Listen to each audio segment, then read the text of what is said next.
Hello, everyone. My name is Aminat, and this is a channel on health matters. How is the lockdown over there with you? Hope you are keeping safe and you are keeping healthy. Today, on this channel, I'm going to discuss with you depression and its preventive measures. You might want to think that depression is not common in our environment, but I want to bust your bubbles that it is very common. It is just that it is the aftermath effects that we see in our environment. I'll just give like 2 or 3 examples. We've had many occasions that you will hear that someone was well and then drove to the Third Mainland Bridge in Lagos and jumped into the lagoon. What do you think would have happened to that person, to that individual? And we've had cases when someone will jump from several stories and you would want to wonder. But in our environment, because of spiritual and some ethnic beliefs, we don't look at what are the reasons why these people are exhibiting these behaviors. And I will tell you today that it might be that they've been depressed for a long time, and the aftermath that we see is suicide. So, what is depression? Depression is usually used interchangeably with sadness, extreme sadness. But clinically, we believe that sadness is just the mood, how the individual is feeling, while depression is sadness together with some other symptoms, which I am going to highlight for us. So, if there is profound sadness coupled with sleep disruption, then the person might be depressed. Sleep disruption, in that the individual might not be able to sleep early enough. Some people will say they've been on the bed since 10 p.m., but they couldn't sleep until 2 a.m. in the morning or even 4 a.m. in the morning, which is alien to what their body is used to. Some individuals can fall asleep early enough, but they'll wake up, maybe they'll sleep like 10 p.m., but wake up 1 a.m. and won't be able to sleep again. That is sleep disruption. Then another symptom is low interest or motivation. What they are used to do before, they are not motivated to do such. In their work, they don't want to go to work.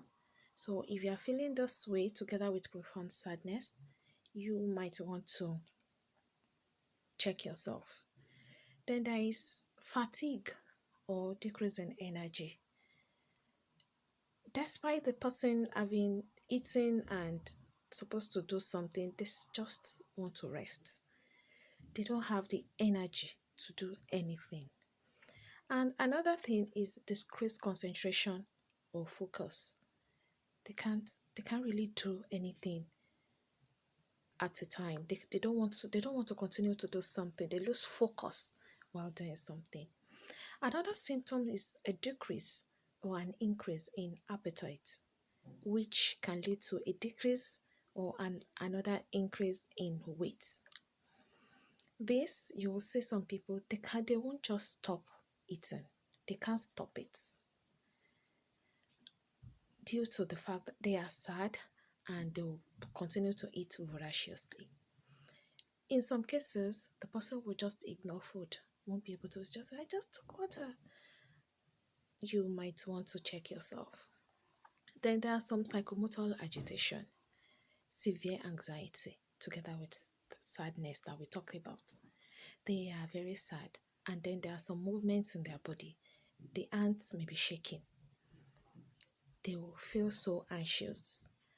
And the last symptom is suicide, which we usually see in our environment. It is the extreme case. We've had cases when people tie a rope in their room and they will write, they've been depressed for a long time, and that is why suicide sets in. So, suicide is any intent or plans or death wishes in an individual. They want to be dead. They don't see any reason for living again. All the symptoms that I highlighted together with sadness is what we refer to as depression in clinical setting. So, what do we do? What can you do as an individual? What can we do as a society? The number one thing is, how do you handle your stress? Stress is part of life. It is part of our living. There is nothing you can do. At one point or the other, you are stressed, but how do you handle it? So you have to be able to manage your stress very well. You can practice yoga, you can practice exercise. And then the next thing is, take care of yourself. How do you take care of yourself? Eat healthy, good food, balanced diet, exercise. Ensure that you are relieving your stress and ensure that you are having good sleep, at least 8 hours in the night. That is very good for you. Then, how do you?